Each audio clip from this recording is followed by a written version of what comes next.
Welcome to The Disruption Is Now. Join us on this enlightening journey as we explore how AI is impacting our jobs, careers, lives, and the human experience. Each episode, host Greg Matusky will converse with visionaries and innovators at the forefront of AI, diving into its challenges, opportunities, and impact. So buckle up as we venture into the heart of disruption, and together, let's unfold the future. Well, welcome to another episode of The Disruption Is Now. It's the podcast where we talk about AI and how it's disrupting just about every aspect of our life. And certainly as a marketer, it's been a very disruptive and exciting time. My name is Greg Matusky, and I am the host of the podcast. I'm also CEO and founder of Gregory FCA, one of the largest PR agencies in the country. I'm very interested in today's guest because we're going to be talking about neuromarketing and and the application of AI to that. Roger Dooley is an international keynote speaker. He's the author of the book Friction. And I was fascinated by some of the things I had read on his LinkedIn as well as his post. Roger, thanks for being with us. Let's get right. I appreciate your invitation, Greg. No, well, I know it takes time out of everyone's day, so I do appreciate it. And I'm interested to learn from you. One of the great joys of my life is I have this podcast and I get to talk to people from all over the world, Roger, and learn a great deal from every one of those conversations. So I was really excited to really get into your expertise in neuromarketing and talk a little bit about what that means, but then the application of AI and what opportunities it opens. So why don't you give me the 101 on neuromarketing, what it is, and what marketers need to know about it? Well, my definition of neuromarketing is broader than many. Originally, it started off as using the tools of neuroscience, things like EEG, brainwave measurement, fMRI, brain scans, and so on, to evaluate how customers reacted to things like advertising, packaging, and so on. What I found early on, and I've been writing about this for 20 years now, what I found early on was that these tools were really only accessible to the biggest brands, the BMWs and Coca-Colas of the world. And as a result, as I was writing, people were interested, but they couldn't really apply them. And so what I focused more on was how to take what we could learn from these tools and also from the research done by behavioral scientists and consumer psychologists, folks like Robert Cialdini, Nobel winner Daniel Kahneman, Richard Thaler, and so on, and apply those ideas. Again, and it's all based on the concept that your customer is making a decision not completely rationally. I mean, everybody thinks they make rational decisions, but according to Gerald Zaltman of Harvard, only 5% of our decision-making processes are conscious. The rest are non-conscious. And Greg, you've been around for I'm sure you've heard the old saying that people buy on emotion and justify with logic. That's really an early version of this. People are deciding on things, but the influences that help them decide or make them decide are really not always apparent. And neuromarketing and applying behavioral science is all about getting at those non-conscious influences and hopefully using them to both understand what the customer wants and steering the customer to a good decision. All right, so give me a couple examples from your world, what you learned from the old world where, brain imaging was very expensive, very involved, and how you've applied it to the advice-giving business. And then help me understand what the role AI would have in this. Well, AI is changing everything. I've currently got a book in the editing process at Wiley that is focused on this because it has been so transformative. But fundamentally, original neuromarketing studies involved getting people into a lab setting and then taking various kinds of measurements, whether they were EEG or biometric measurements, showing them an ad, and then gauging how they responded. And that's something that is a little bit tricky. Some of the early practitioners were doing a lot of guesswork there because they could see a reaction. But what was that reaction? What did it mean? Did the customer like the ad or did it hate it just because they reacted and so on? But by comparing ads, one could make a somewhat informed decision, especially for a very big budget project. If you're going to run an ad on the Super Bowl, it's going to cost you millions of dollars. And you simply don't want to guess. If you've got 3 versions of the ad, you'll test them in that way. And so that was what early neuromarketing was. I began showing people how to apply, say, the teachings of Robert Cialdini, his 6 and more recently 7 principles of influence, and the ideas of Daniel Kahneman, who found that we really think in 2 ways, system 1 and system 2, where system 1 is very quick, intuitive, emotional. It's fast, low effort. And that's how we like to make decisions. And then there's system 2, which is that sort of rational, grind it out, comparing pros and cons type of thinking that people really don't like to. And if you're in sales or if you're in marketing and you're trying to persuade people with a lot of rational arguments, features and benefits and so on, you're really pushing them into that uncomfortable form of thinking. So that's what I have been showing people how to do for almost 2 decades now. But what has happened just in the last couple of years is that AI is transforming just about all of this space. And on the sort of hardcore measuring customer reactions to things, now there are tools like biometrics that can be done instead of in a laboratory, just using tools like a smartwatch and a mobile phone app that everybody has, whether it's Apple or Android. There are tools for eye tracking that instead of bringing people into a lab where, again, they have relatively expensive setups using special glasses or sensors to see where people are looking, now this can be done using webcams, phone cams, or even AI simulation. And the AI simulation is pretty remarkable. There are probably about at least 5 providers of this service now. It's available as a SaaS product, a software service, pretty inexpensive in most cases. And they claim accuracy of 90 and even 95% and up in predicting where real humans would look. And this can be done just in minutes. So it's a very fast and inexpensive process. That's one aspect of the transformation. The other aspect of the transformation is that before, if you wanted to apply the ideas of Cialdini and Kahneman and Thaler and all the other Ariely, all the other great scientists in that space, you would have to read their books. You'd have to study it. Big companies hired experts. They built nudge units with behavioral scientists, behavioral economists. But for the average company, smaller businesses and so on, they would have to do this themselves. And who has time to read, a dozen books and then even remember all the things that you read?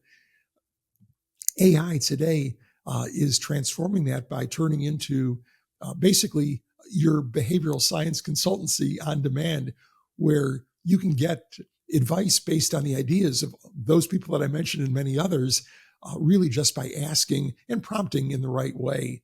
And then as one part of that too, that I've been focused on lately, is showing how AI can help businesses communicate in a more empathetic and emotionally intelligent fashion. Just in the last few months, I've seen multiple major miscues.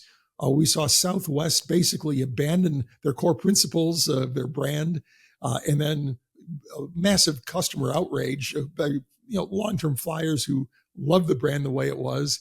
Saw Carnival Cruise Lines change their loyalty program in a way that basically said, okay, we're not going to count your lifetime status that we told you was lifetime status anymore.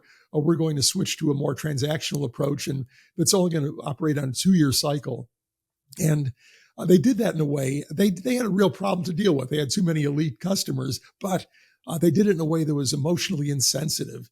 They didn't respect their longtime cruisers. They told them, okay, no more luggage tags for you. No more reception, no more this, no more that.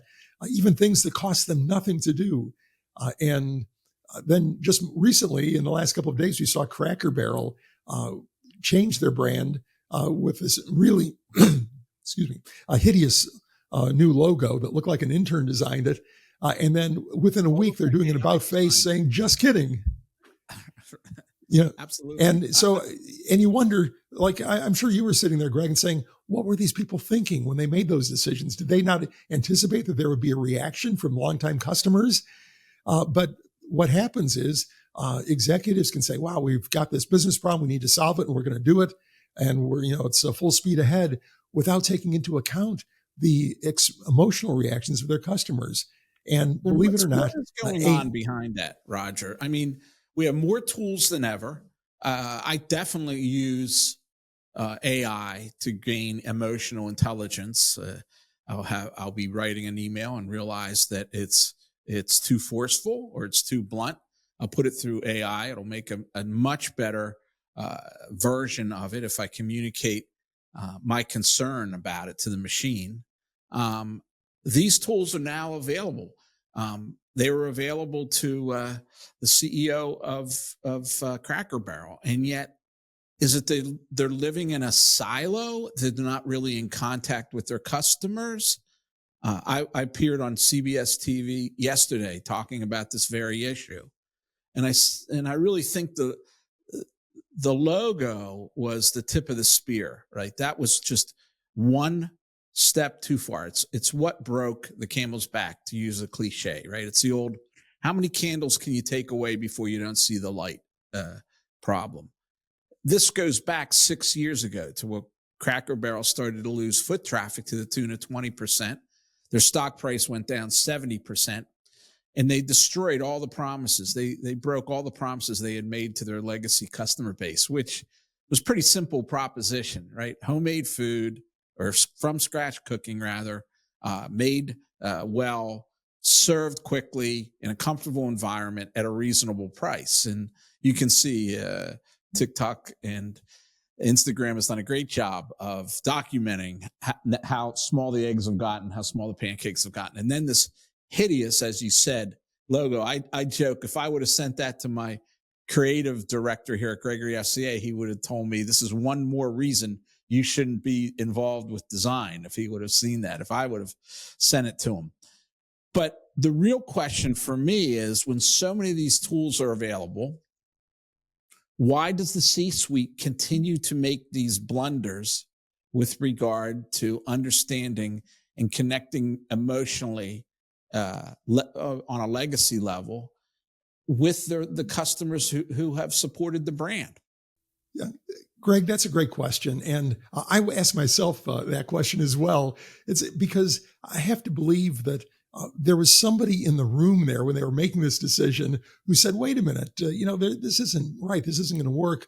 But my guess is that it's a combination of, first, a pressing business need. Like when I talked about Southwest, they're under very heavy pressure from activist investors. And so they had a problem they had to solve. And Cracker Barrel, I think they were under pressure to do things that would increase traffic, increase sales. And so they're really looking for that solution. They fixate on something that's going to work. And in Cracker Barrel's case, well, okay, we have to start appealing to a younger demographic. And once that gains momentum, I think it's hard to change direction or even say, but wait a minute, what about the current customers?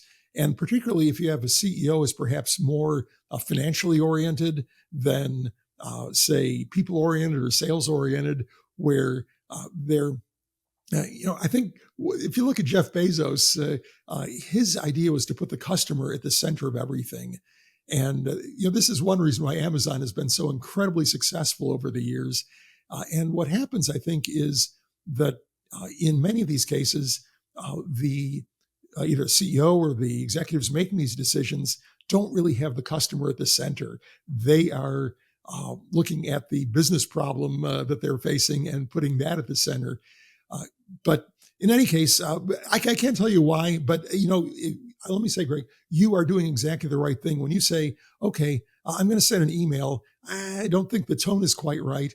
Getting that advice to make it more empathetic, to make it more emotionally resonant with the recipient, AI can do that. People think that AI is incapable of emotion. And of course it is. AI can't have emotion. AI can't be empathetic, but AI understands it. And AI can help you be better at it. Right. And it can project it, which is what it's good at. It's really good at projecting a certain worldview if it knows what that should be for you, right? So if you let it know that you want to be more empathetic or sympathetic, I think the Cracker Barrel case study is very interesting because in your context, they did walk away from the emotion, right? The emotion was that this was a place where you'd come after church, right? That's traditionally what it was big for, or get a hot meal when you were traveling, right? And these were evocative and they were emotional senses. You would walk in, it threw you to another time that was perhaps slower, more understandable than it is today. And now that appealed to older people, but the irony is for younger people, they also look for some sort of emotional connection. And it doesn't have to be the emotional connection of maybe hip hop. As an example, country music in 2023, 2024 has had the best years ever. It's growing faster than hip hop is on streaming service. And it's with young people. They're listening to Chris Stapleton. Beyonce released her country album in March 2024. So there's this draw, I think, of young people for a more stable time, right? I analogize it to World War II vets. The shows that were popular in the 60s were throwback shows like the Beverly Hillbillies, Green Acres, right? These shows, they appealed to GIs who had come out, who had the disposable income at that point in our life, who had come out of the chaos of World War II, many of whom had been on farms or in manufacturing or mines. They go to the war, they become educated, they enter a new class, and they long for that connection, that nostalgia. I think many young people right now have some of the same nostalgia longings that was served up. But because Cracker Barrel didn't look at that emotion, they ran right past it. They put in a bland logo, which again, I think is just a symptom of a much more grave illness. They put in bland design. This is where emotion got worked out of the equation. And yes, I believe they could have connected with their older audience, retained them, and connected with a younger audience. I looked up the stats recently for Major League Baseball. Viewership is way up, right? More kids are playing Little League than they were 10 years ago, right? What would drive that? Well, some of the changes that that's a great example. Baseball made changes that didn't alienate their traditional audience, and they brought in new fans. How'd they do it? Pitch count, right? Faster games. Got rid of the pitcher hitting, right? Designated hitters. Speed up the game. Try to compete against this always on Twitterized world. And they're successful in doing it. Then you look at Cracker Barrel, and they played to those emotions. They never lost the aspect of what baseball is really used for, and that is it's a 2 hours off, right? It's a timeless game. It could go on forever. You can suspend time. You don't know when it's going to end if it's locked in a tie. That's what draws it to. Unlike football, which is a game of conquering territory with a set play clock with a set end, right? That's emotional connections. And Major League Baseball connected with their old fans and won new fans, okay? Different menus, popular menus, but you still get your hot dog and beer if you want it, popcorn and beer, but you can get sushi too, right? And here's Cracker Barrel, which came up with all these excuses for why we should walk away from certain audiences. And I really upset me was when I heard the CEO's quote that says, "We've lost our relevance." That's just an admission that you don't see your relevance. They didn't know what they're relevant. They were a highly relevant brand. That's why the reaction was so over the top. They were relevant, but they gave up, like Bud Light. They gave up. These CEOs, I think, they never spend time in middle America. They never go to a Little League game. They never go to a tailgate. They never go to a honky-tonk in Punxsutawney, PA, right?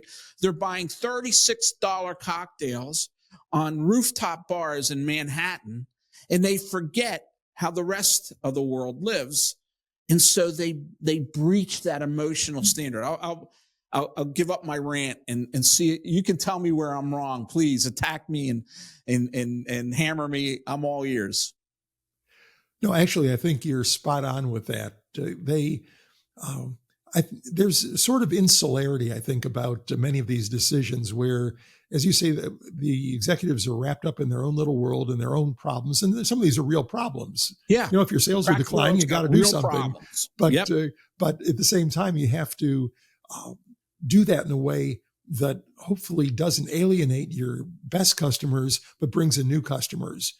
And again, that's the challenge. I mentioned Carnival Cruise Line, where they changed their loyalty program in a way that some changes had to be made, but they could have been done in a way that didn't make their current best customers have been cruising for decades with them, feel like they've been kicked to the curb. And that's exactly the reaction that people are getting.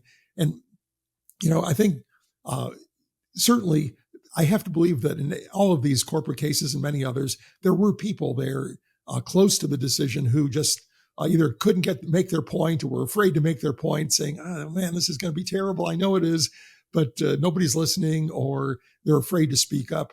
But also, of course, let's turn to AI point. could predict many of these things. Let's turn to another point, which we have two different definitions perhaps, but I often talk about friction, right?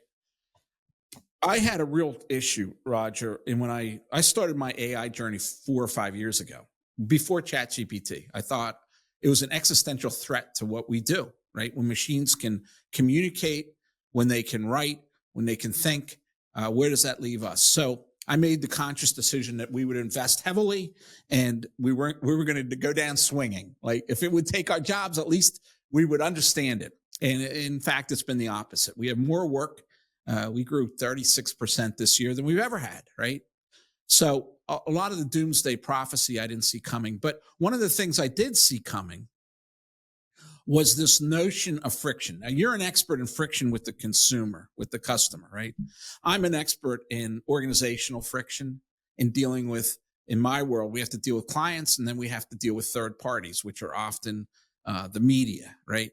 How can you rework the entire process to reduce friction points?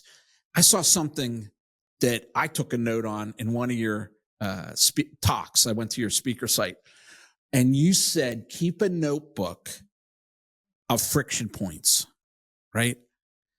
And that is so profound that I just want to really emphasize this, because in AI, you can, every time you face a friction point, and the friction points in my business could be, I got to do another research process to find new media for presenting news releases to, pitches to, right? That's a friction point. Or I got a piece of content back. The client says it just doesn't sound right. That's the kind of direction you often get in my business, right? That's a friction point. The CEO didn't get back to you for this interview. You missed the deadline. That's a friction point. Okay. How do you overcome those? And the interesting thing, I think in your talk, you said not just to become more efficient, if I get this right, but also to make your employees' life better. And, we all want to have a role. We all want to be at the table. We all want to make a difference in the end. In my business, when you get a piece of content back that's redlined, I don't care how long you've been at this, it still hits you right in the gut. I mean, I'm 64 years old, and when a client says it's just not right, I'm like, oh my, I think, aren't I smart enough? Am I losing it? Am I irrelevant? What didn't I hear? Didn't I listen closely enough? So that's a friction point, right? Internally, that is what makes our people walk away as employees. So we put all this training together in an environment where they could do it safely. And we took away some of the friction. We're still working at it. And your idea about starting a diary of friction points is magnificent, right? Because I always say, put AI first. But you gave me a way to transact that. Put AI first. So yesterday, for instance, a client asked me for a list of conferences that they could attend. Very diligent junior associate. She did the research for me, came as a spreadsheet. Now I know I'll send that to the client and they'll say, okay, that's great. Which one should we attend? So that creates friction. Okay. I still have to do a call with them. I got to walk them through it. So instead in AI, I set up a scoring card. Research these conferences and score them. Are they good for investors? Are they good for users? Are they good to attract partners? And give them a score and then rank them in priority. Okay. It did a magnificent job. Send it to the client. All of a sudden, the friction of, yeah, we got to set a Zoom call. When are you available for the Zoom call? I don't know. When are you available? Hey, I got to reschedule our Zoom call. And then you get on the Zoom call and you say, the question is, which one should we attend? Right?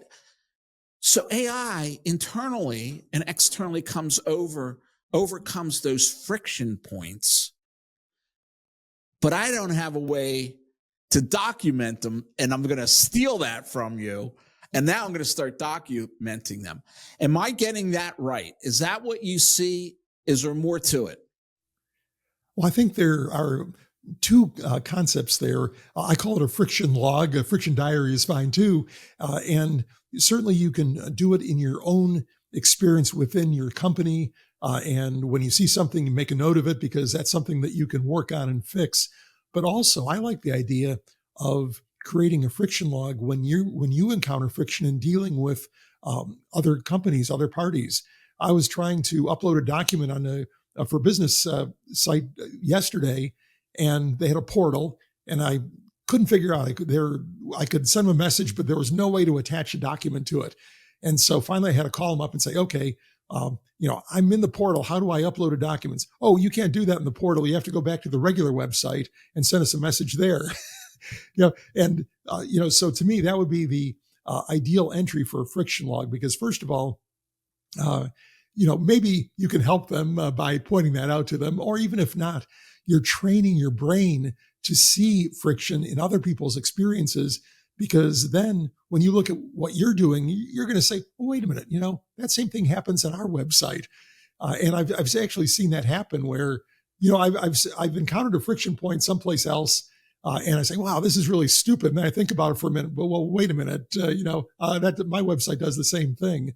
So, to me, when you train your brain to see these friction points, you are really helping everything. You're helping improve your customer's experience as you identify those and eliminate them, but also in your internal employee experience, because, your people, they know when their time is being wasted. If you've got a bad process that makes them fill out a form every time they need to do something, or get an approval that really is always rubber stamped, nobody ever actually says no, then you're wasting their time, and they know it. Right now, employee engagement is like at a 10-year low, according to Gallup. And certainly there are a lot of reasons for that. But when people know their time is being wasted, maybe they've even pointed that out to somebody. They've told their boss, hey, do we really have to do this? And the boss said, well, yeah, that's how we do it here. Or, something that really didn't address the issue. That is one factor in reducing their engagement. The company's not listening. My boss isn't listening. So to me, that friction log it will help in a lot of ways. I love that idea. And as you were speaking, I thought of something, right?